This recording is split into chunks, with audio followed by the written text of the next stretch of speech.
قال رسول الله صلى الله عليه وسلم أثقل ما يوضع في الميزان يوم القيامة تقوى الله وحسن الخلق صدق الله مولانا العظيم وصدق رسوله النبي الكريم أما بعد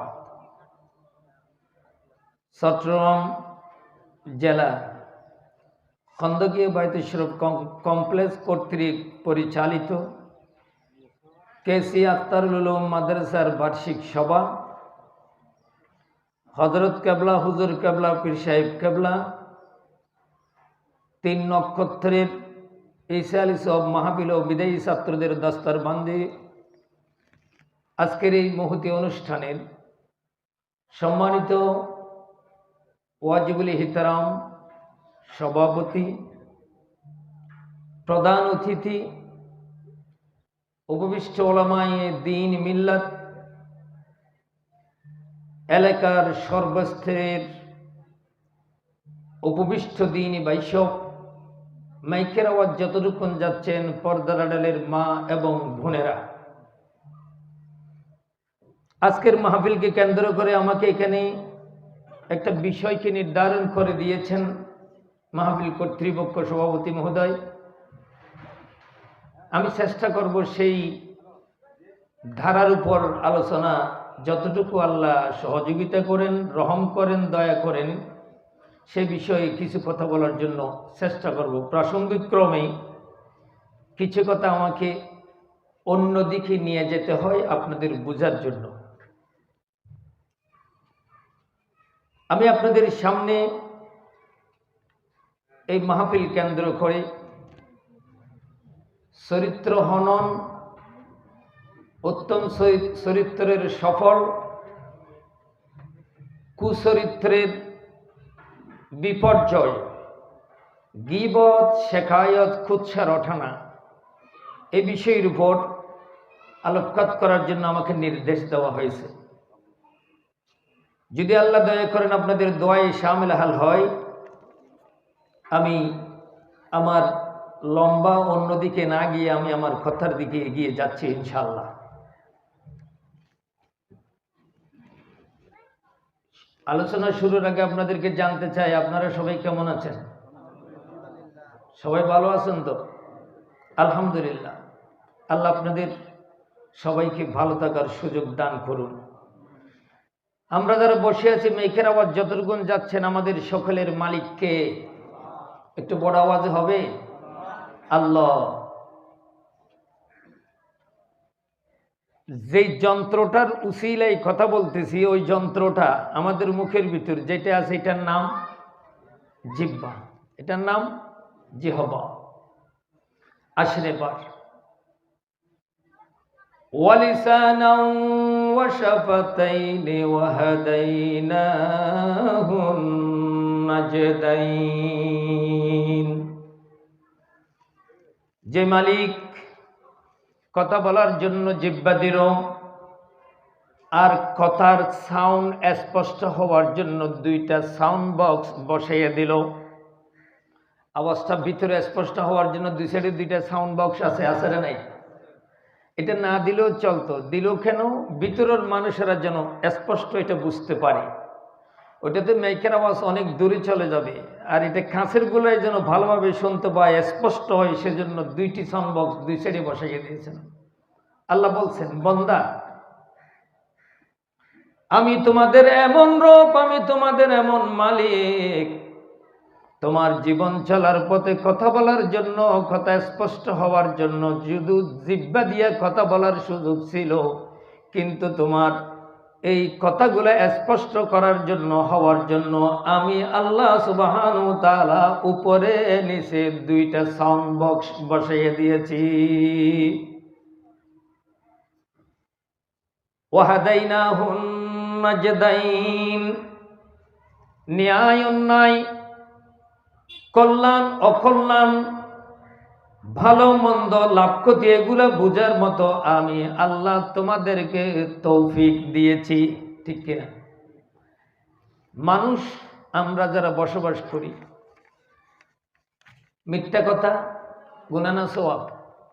একটু বলেন, মিথ্যা বলা গুনাহ না সওয়াব? গুনাহ। জেনা করা, অন্যায় করা, জুলুম করা, মিথ্যা সাক্ষ্য দেওয়া, মা বাপকে নাফরমানি করা, জুলুম করা, টেন্ডারবাজি, চাঁদাবাজি, এগুলো সবাই আমরা জানি। এই না না যেগুলো আমরা বললাম এগুলো সবগুলা গুনাহ। বুঝার তৌফিক আল্লাহ দিছিকে দেয় নেই, দিছেন, কিন্তু আমরা কি সবাই মানি? মানি না। অথচ দুনিয়াতে আসার আগেই আল্লাহ সুবহানাহু ওয়া তাআলা জিজ্ঞাসা করেছিলেন, আলাস্তু বিরব্বিকুম,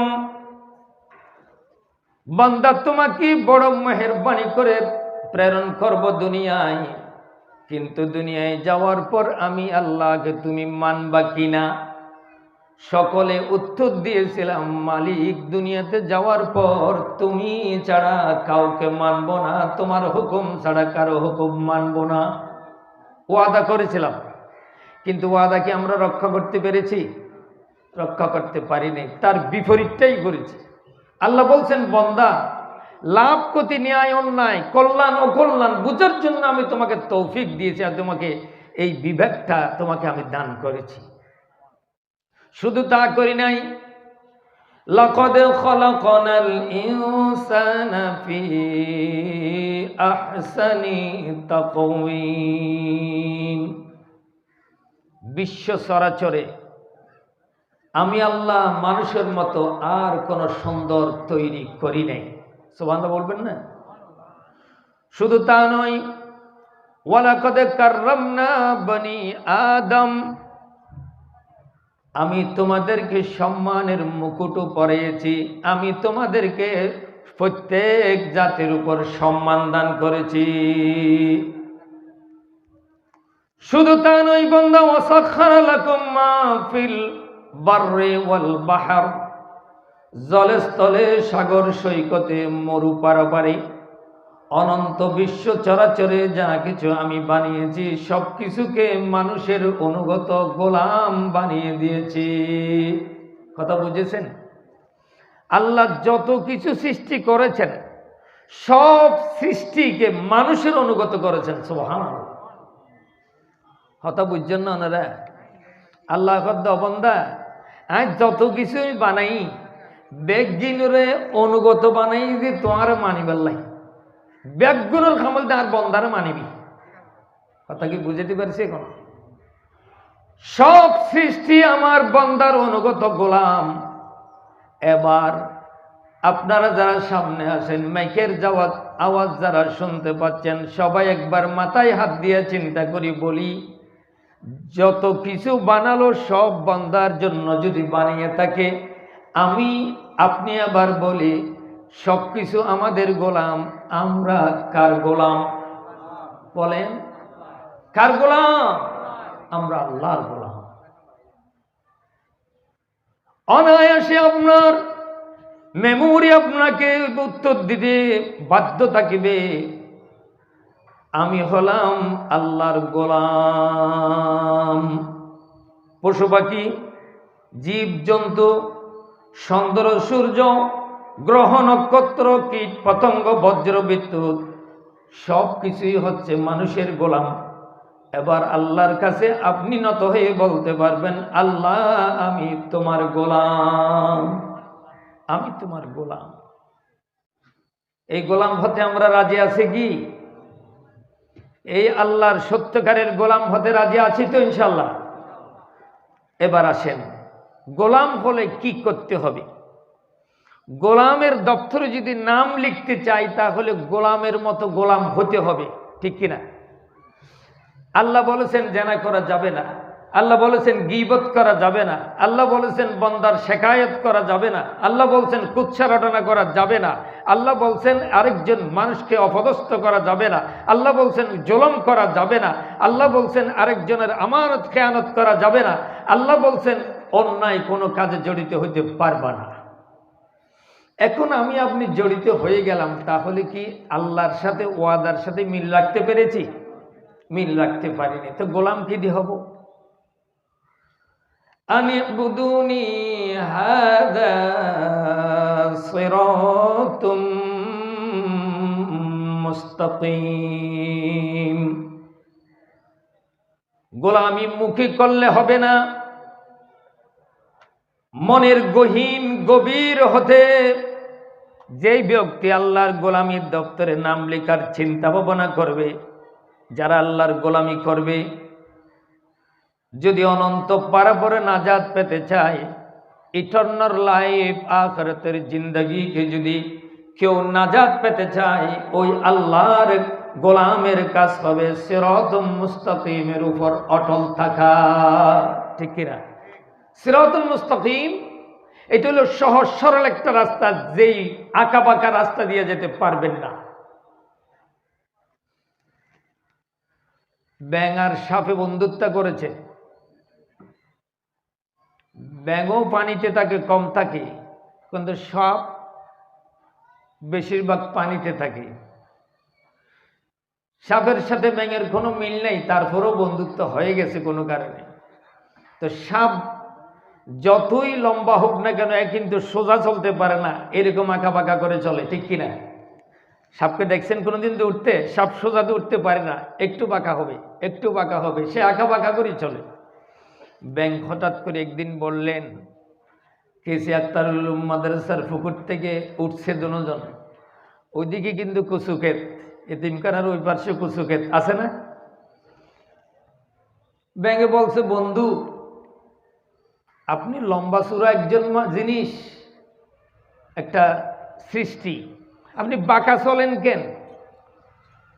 সাপ ফস করে দাঁড়িয়ে গেল, তোর কিসে বেশি এগুলো বলার জন্য? আমি আমার মতো চলবো। ব্যাঙে কিন্তু খারাপ কথা বলে নেই।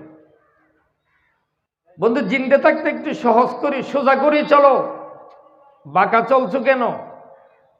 কিন্তু ব্যাঙের কথায় সাপ কিন্তু অসম্ভব গরম হয়ে গেছে। ব্যাঙ আর কিছু না দেখিয়া পুকুরে লাফ দিছে। সাপে আর ধরতে পারেনি। পার্শ্ববর্তী কিন্তু দান কেতাছে, বুড়া মানুষ, আর সিটিংয়ে মানুষ, গরগুস্ত খাইয়া মানুষ, গরম বেশি, উঁচে আসিল তো দান কাড়িব। হঠাৎ করে দেখে লম্বা একটা সাপ, বিষাক্ত সাপ। দেখলে কি আদর করবে নাকি মারবে? এক বাড়িতে কাম শেষ, এক বাড়িতেই কাম শেষ। এখন মরি যখন গেছে সোজা করে রাখছে। ব্যাঙ কতক্ষণ পরে কয়, বন্ধুকে আর এতক্ষণ থাকিবনি, আমি আবার উঠি যখন গেছে, দেখতে পাচ্ছে বন্ধু তো সোজা। ফিরে বন্ধু, লড়াচড়া নেই কে, সোজা। মরি গেছে তো এই সোজা, বাঁকা জিন্দা থাকতে কিন্তু সোজা হয় নাই। এই সমস্ত মাহফিলে আসার পেছনে কারণ কি? কেন সভাপতি সাহেব এত বড় মাহফিলের আয়োজন করলেন? এতগুলো আলেম ওলামার দ্বীনের দাওয়াত পৌঁছানোর জন্য দাওয়াত দিলেন, এটা বুঝতে হবে। উনি চিন্তা করেছেন, মানুষ গীবত নামের বাঁকা রাস্তা দিয়া চলে, মানুষ শেখায়ত নামের বাঁকা রাস্তা দিয়া চলে, মানুষের কুচ্ছা দিয়ে কুচ্ছা করা, মানুষকে হেয় প্রতিপন্ন করা, পরনিন্দা করা, এই জাতের বাঁকা রাস্তা দিয়া চলে। ওই জিনিসটা কি, সোজা রাস্তা কি, জিনিসটা বুঝিয়ে দেওয়ার জন্য এই মাহফিলের ইন্তজাম করেছেন। ঠিক কিনা? গুনাহ থেকে মানুষকে বাঁচাবার জন্য একটু কোরআন হাদিসের আলোকে মানুষকে সত্যের পথের দিশা দেওয়ার জন্য মাহফিল নাকি? সাপ সোজা হলো, মারা গেল। ব্যাঙ বললেন, বন্ধু এত কষ্ট করে তোমার সাথে বন্ধুত্ব করে চলেছিলাম, কিন্তু দুর্ভাগ্য, তোমাকে বলেছিলাম জিন্দা থাকতে সোজা হও, মরার পরে সোজা হয়ে কোনো লাভ আছে? মরার পরে সোজা হয়ে লাভ আছে? আল্লাহ কুল মাতাউদ দুনিয়া কলিল, দুনিয়ার জীবনটাই হচ্ছে অতি নগণ্য, স্বল্প। এই স্বল্প জীবনটা লাইফ স্টাইল সৈয়দুল মুরসালিন মুহাম্মদুর রাসূলুল্লাহ সকলে পড়েন সাল্লাল্লাহু আলাইহি ওয়াসাল্লামের লাইফ স্টাইলের মতো না বানাইয়া দুনিয়া থেকে গিয়া কোনো লাভ নাই। ঠিক কিনা? সাহাবায়ে কেরামের অনুসৃত নীতিমালা যারা মেনে চলেছেন, জিন্দা থাকতে সোজা হয়েছেন, জিন্দা থাকতে সোজা করার জন্য এই জমিন আলোকিত করেছেন আল্লাহর দুই গোলাম এখানে এসেছিল, ঠিক কিনা? মীর মোহাম্মদ আখতার রহমতুল্লাহি আলাইহি, শাহ আব্দুল জব্বার রহমতুল্লাহি আলাইহি, বাহারুল উলুম কুতুবউদ্দিন শাহ রহমতুল্লাহি আলাইহি, খতিব সাহেব নুরুল ইসলাম সাহেব সহ অসংখ্য ওলামায়ে দ্বীন এখানে এসেছেন মানুষকে দ্বীনের দাওয়াত পৌঁছানোর জন্য, ঠিক কিনা? ও আল্লাহর গোলামেরা, এখনো মাহফিলের ইন্তজামের কারণ হচ্ছে এই আমি আর আপনি যেন জিন্দা থাকতে সোজা হতে পারি।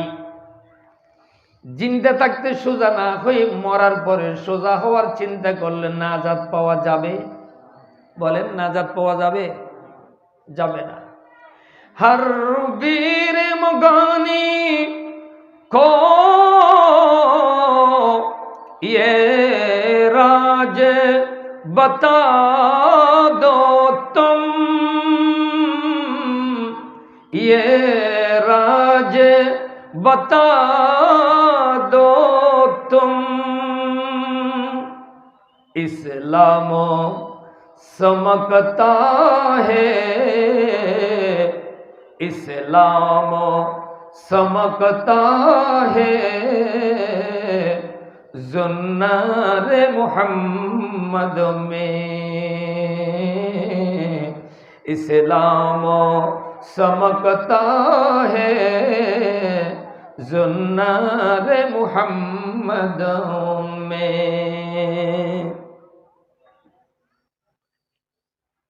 দুনিয়ার এই জীবন যদি সৌন্দর্যমণ্ডিত করতে চান, আমি আপনি যদি দুনিয়ার জীবনটাকে সফল করতে চাই, ইটারনাল লাইফ আল্লাহর রসুলের সাক্ষাৎ লাভ করতে চাই, সুপারিশ যদি পেতে চাই, দিদারে ইলাহি যদি করতে চাই, আল্লাহর গোলামদের অনুসৃত নীতিমালার উপর নিজের জীবনটাকে উৎসর্গ করতে হবে, দ্বীনের পথে চলতে হবে। দ্বীনের বহির্ভূত গীবত, শিকায়ত, কুৎসা রটনা, পরনিন্দা এগুলা থেকে বাঁচার দরকার আছে না নাই?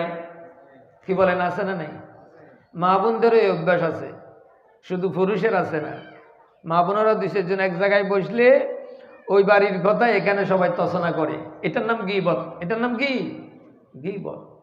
চার দোকানে বসে আর কোনো কাম থাকে না, চা খায়, এবার একে অপরের আরেকজনের গীবত শিকায়ত করে। এটা কিন্তু গুনাহ, মারাত্মক গুনাহ। ওই গুনাহ থেকে বাঁচা দরকার আছে না নাই? বলেন, আমি ইবুদুল্লাহ ওয়াজতানিবুত তাগুত,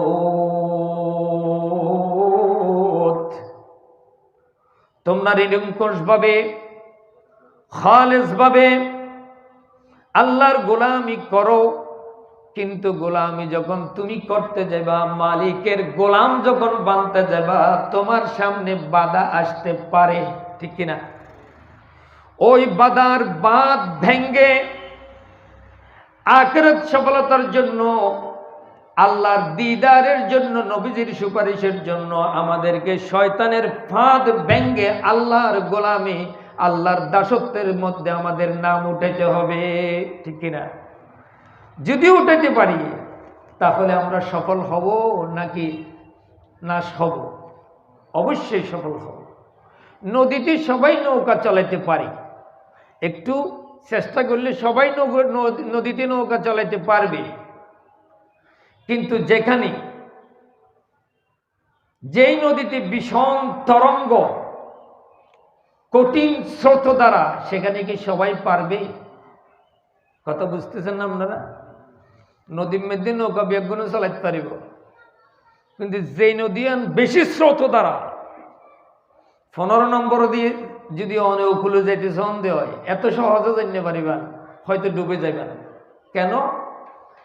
এবার অভিজ্ঞতা লাগিব।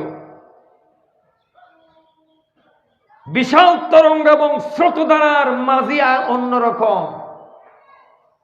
ওনার প্র্যাকটিস না থাকলে স্রোত দ্বারার মধ্যে কিভাবে নৌকা চালাবেন এটা না জানলে আপনাকে ডুবে মরতে হবে, ঠিক কিনা? এখন আখিরি জমানা, গীবতের গুনাহ, গীবতের স্রোত দ্বারা, কুৎসার স্রোত দ্বারা সুগুলখুরির স্রোত দ্বারা, গান বাজনার গুনাহের স্রোত দ্বারা বাংলার জমিন তথা সারা বিশ্বের জমিন মুসলমানদেরকে হিন্দুয়ানা, খ্রিস্টানা, ইহুদিয়ানা সংস্কৃতি আমাদের মুসলমানদের সন্তানদেরকে গ্রাস করে ফেলেছে, ঠিক কিনা? এই স্রোতধারার গুনাহের স্রোতধারার মধ্যে, এই কঠিন গুনাহের স্রোতধারার মধ্যে যদি চলতে না জানি, দ্বীন ইসলামের ঝান্ডাকে উড্ডীন করার জন্য যদি আমি মাঝি হতে না জানি, তাহলে আমার জীবন নিষ্ফল হয়ে যাবে, আমাকে দুনিয়াতে এসেও নিষ্ফল হতে হচ্ছে, ঠিক কিনা? সম্মানিত ভাইস, মা মানাল গীবত, গীবত শব্দের অর্থ কি? অন্যের অনুপস্থিতিতে তার নিন্দা করার নাম হচ্ছে গীবত। একজন মানুষ এখানে নেই, ওই বাড়িতে থাকে, উনি এখানে নেই, আমি আপনি বসিয়া ওনার নামে এমন কিছু কথা বলতেছি যে কথাগুলোকে ইসলামের ভাষায় বলা হয়েছে গীবত। মৃত একজন ভাই, কারো একজন ভাই মারা গেল, মৃত ভাইয়ের গোস্ত কি কেউ খেতে পারবে? মা বোনেরা শুনুন, যখন একে অপরে বসিয়া অন্য মা বোনদের যখন তসনা চলে, কুৎসা রচনা চলে, পরনিন্দা চলে, ওই সময় কেউ না দেখিলেও দেখনেওয়ালা একজন আছেন, তিনি কে? আল্লাহ। একজন আল্লাহ আছেন, মালিক আছেন, তিনি দেখতেছেন। এই কথার যদি বিশ্বাস থাকে তাহলে পরনিন্দা থেকে আমাদেরকে ফিরে আসতে হবে, ঠিক কিনা? মৃত ভাইয়ের গোশত, মৃত বোনের গোশত কেউ খেতে পারে না। কোরআন বলছেন, ইয়াকুলু আইয়ুহিব্বু আহাদুকুম আন ইয়াকুলা লাহমা আখিহি মাইতা ফাকারিহতুমুহু। মৃত ভাইয়ের গোশত খাওয়া যেমনটি ভয়ানক, তদ্রূপ গীবত আরো ভয়ানক। এখন কি বুঝাতে পারছি? একজন মৃত ভাইয়ের রক্ত হন্নান, গোশত হন্নান যেন ভয়ানক, একজন ভাইয়ের নামে কুৎসার ওঠানা, পরনিন্দা যারে হয়, এগুলা করা এর চেয়ে আরো ভয়ানক। আল্লাহ কি রাজি হবে নাকি অসন্তুষ্ট হবে? বলেন, আমার এই কাজটা যদি আমি করি যাই, আল্লাহ কি রাজি হবে না অসন্তুষ্ট হবে? অবশ্যই অসন্তুষ্ট হবে। তো